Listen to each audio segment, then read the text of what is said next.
Hello everyone and welcome to Pathology. I hope you're all doing well today. I'm just fixing that lens. Welcome to Pathology. It is Wednesday. I hope everyone's had a good week so far. I've had a pretty good week. It's pretty cold today in Indy, downtown Indy. I'm currently at Meijer. I'm at Meijer. I'm gonna get my groceries. I did not do grocery shopping this weekend, so I gotta go now. So that's what I'm doing. I'm gonna go inside and I'm done with work. It's pretty late. It's like 5:30 or maybe it's probably 6. Yeah, it's 6 o'clock and that's what's happening. Emily's back at the apartment working on some schoolwork and yeah. So today I haven't really done much. Wednesdays are very busy for me. Had a lot of meetings and a lot of work, but I got through it. But here's something I've been learning about, and that is, I've been learning about James Brown, and I've just been obsessed about that, learning as much as I can. And with that, you learn about all these other artists that he's influenced. He's influenced hundreds of people. I think he is maybe the most sampled person, maybe ever. But he influenced all your major rappers. He influenced most of the music you hear past, 1980, 1990s. And he specialized in, funk. He made the one, 1, 2, 3, 4, 1. He always emphasized on the one.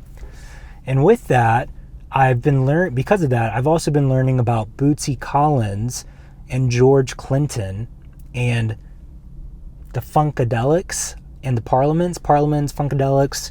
I'm learning about them. Okay, here's the deal. I love Bootsy Collins. I think he is such a cool person. Like he seems like such a genuine good person. I've been watching all his interviews. I've been like, he has a couple. That's what I watched last night was Bootsy Collins interviews. Just like he's like been interviewed by all these people. He's specialized in the bass. He specialized in funk, and it's just so amazing to hear his stories, hear his journey of life. And I think to me, what I really like about him is how genuine he is, and he just seems like a good person, and he talks about his story. He's not afraid to share stuff.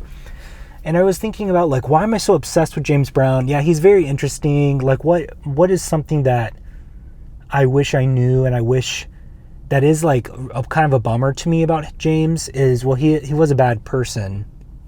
But I think one fascinating thing to me that I can't stop thinking about is how I never saw James. I can't find any interview about James where he was really honest about life. I mean, yeah, he was a celebrity, so, he had an image. He was super self-conscious of himself. But there was never like anything that, any reason for like why he did all the drugs he did. I mean, he got high on PCP and like shot through the ceiling of an insurance agent place for using his bathroom. And then his son died, and he just got he went into hardcore drugs. And after that, he never really talked about that stage in his life. And I think that is something that my brain just wants to know about, and I've been searching for it for a very long time, and I can't find anything about it. Like I'm on my second or third book about James, and this one's about his daughter and how his daughter, just her story and all of that, and just his life and like some of the more personal details. But I don't know. I haven't been able to find anything about, just that part of him. And that's just me being nosy, and I just want to know. So, yeah. And it just makes me wonder, like, why are people that are super self-conscious so unwilling to share stuff about their life? It's because they're super self-conscious. That's just how they are. But, okay, enough of James Brown. That's something. But I've really enjoyed the Sweetwater interview and the Red Bull music interview with Bootsy Collins. Man, such a cool guy. George Clinton, on the other hand, he's cool, but he doesn't, I don't know. He's a little weird. So I mean, he's like, it's fine. Bootsy's weird too. It's just a little different. Like, George is extreme, you know? He's like extreme. And it's kind of hard to follow what he says. And he's like, his brain is, his memory, like some stuff just doesn't make sense. So, okay. What else is happening? That's really all I've been doing as far as like in my free time.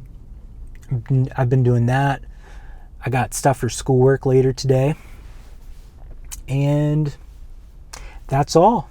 That's it so far. I think I'm going to go in here, get my groceries, get Emily some lunch food, get me some lunch food, and get some berries. So yeah. Okay, everyone. Well, I'll see you in a little bit. I'll be right back. And that's all. Bye. Hello, everyone. And I am back from Meijer.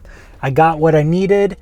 There's a few interesting things I saw in there that they're in my trunk, so I can't show you. But I got this Chobani coffee. Chobani. It's just plain, nothing in it, sugar-free. So I tried that. I think I've seen it before, but it was on a different shelf, so I mean, I never noticed it, so I think that's why I noticed it. So we'll see how it tastes.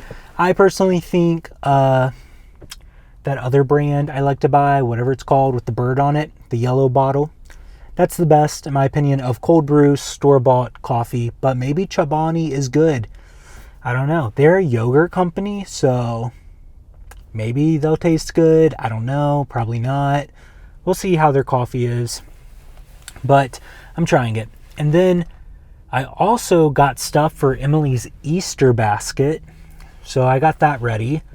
And I saw these Reese's that I'm going to put in her Easter basket, but I don't care if I share it on here. They were just interesting. They were marshmallow Reese's, and it was marshmallow on top and then Reese's, on the bottom. So we'll see how those taste. That's interesting. I'm sure she will really like those, and I will too. So we'll try them. I'm going to put them in the freezer. Do you put your candy bars in the freezer or your Reese's? When when I do have Reese's, I will put them in the freezer, like rarely when I get candy. So I will buy like chocolate candy every now and then, but not often, It's not like a common thing. But when I do, get some of those name brand chocolate bars, I will put them in the freezer. So, but yeah, so that's what's happening. I think my sound recorder thing is going to die soon, so I'm going to go. And if you're still watching this, comment down below, freezer, comment that down below. I was thinking this. I wish I had a standalone freezer. I can't wait until I can have one of those. I remember growing up with one, like a outdoor freezer, or I don't know what they're called. They're just freezer boxes. Normally you keep them in your garage or in your basement or something. I had one of those growing up. They're so convenient. Like if you see a sale and you want to buy something, just buy it in bulk and pop it in the freezer. So nice. You don't have to go to the grocery store as often. Yeah. But maybe, someday I'll have that. That's when you're okay, not to offend anyone, but that's when you're old. You got a standalone freezer, you got a basement. That's when like I'm settling down. I'm going to be here for a while. I'm bringing in this giant heavy freezer and I'm stocking it up with food. So I remember my friend had one and I opened it one time. He had all these squirrels in it. I'm like, oh my gosh, just all these squirrels. I guess he was going to make some stew with it. So I guess he did. I don't know. And one time, I don't know if I should share this story, but I'm going to. One time, I was down. This is like very country of me, and I'm not trying to portray something that I'm not. Okay, it just happened. So when I lived in Virginia, snakes are like a problem. Okay, they're just, at least where we were at, they were a problem. So one time we killed a snake and we ate it, and it was whatever. We seasoned it with garlic, and yeah, it was just a regular old snake, and that was interesting. So I've had to kill a lot of snakes in my life, though. I don't necessarily like killing snakes, but which they are good. They are good in certain areas. You know, if you just don't want them around the house. That's what the main issue was. My friend had a little brother, and there was all these snakes around the house, so we killed it. We had to kill the big snake, and yeah, that was crazy. I don't even know if that's legal. Whatever. Who cares? I'm sure. I mean, I don't even know if anyone thinks of it that way. But we did that, and we cooked over a fire at his house, and yeah, it was very whatever. It kind of was slimy. Have you ever had alligator? Alligator is all right. It's what you would imagine it would be. You know, kind of greasy, chewy. Yeah. Have you ever had shark? So I've had shark at Pismo Beach. No, not Pismo Beach. I had shark in Fresno at this restaurant called Pismo's. Okay, and it was very good. It was actually up there with one of my favorite things to get. My second favorite thing to get there was mahi mahi. Ooh, that was so good. This place was like a gourmet seafood place. It was awesome. But shark is a lot like swordfish, where it's like a meatier, which if you've never had that, I would say it's similar to tuna, like a tuna steak, but without the tuna flavor maybe. So, but I find that tuna doesn't really have that much flavor. I mean, like certain parts of it does not have that much flavor. It's kind of just a chunk of meat. You know, I mean, you can flavor it how you want to. Same with swordfish. I mean, maybe there's like fish experts out there that can tell the difference between, you know, shark, swordfish, and special tuna, which I'm sure, like, tuna sushi is different. But there's certain parts of that I've had, like when it comes to frozen fish or just like a fish steak, it's just been a chunk of white meat, and it is what it is, you know? That's what it tastes like. It's just a kind of bland, semi-fishy taste. So, but yeah, I don't even know how I got on that topic. Well, I'm going to go now. I'll talk to you in a little bit. Maybe I'll talk to you when I get home, and I'll finish up the vlog there. So I hope you're all having a good Wednesday. I'll see you in just a second. Bye. Hello, everyone. So now I'm back in the apartment, and I'm going to end the vlog here. But before I do that, I just want to show you the coffee that I got. This is Chobani coffee, and it has nothing in it. It is a carton, a paper carton, kind of like a milk carton, sort of. And it says cold brew, pure black, no sugar, no dairy, Chobani coffee. And yeah, medium roast. So I'm going to taste it really fast, and I already poured just a little bit.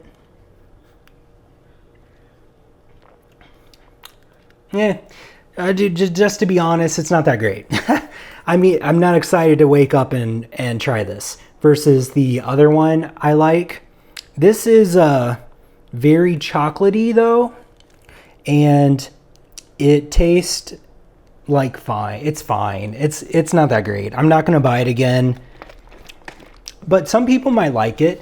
It honestly reminds me of a powdered coffee, dehydrated coffee, whatever, instant coffee. Yeah, it kind of tastes like an instant coffee to me. And you could probably just make better coffee at home. So, but hey, I'm willing to give any company that wants to make a cold brew and sell it in a grocery store a try. You know, so far, I mean, I only like one. Starbucks one is fine. So it goes. I forget the brand that I usually get, but what is it called? Columbia? It doesn't matter. You know what I'm talking about. That one, and then I like the Starbucks one. If that one's not there, you know, it's decent. I get the light roast, and then yeah. So, and Starbucks is always normally there. It's always an option. So if I am buying iced coffee, I would just get that. And one other thing I'm excited to try. Well, not try. One other thing I'm excited to show you is my LaCroix I got. This is the pure flavor. The pure flavor has no flavor in it. I mean, it's not supposed to, but it does, in my opinion, it does have a flavor. And some people like it, some people don't. It just depends. I really like it. To me, it tastes tart. And I think it's tart because of, I don't know why. I don't know, the carbonation in it makes it taste tart. Maybe there's some sort of citric acid in it, even though it's not, it doesn't say there is. It's not. I don't know what it is, but it tastes tart to me. So it has a little bit of a tart to it, or it could taste like dirty money.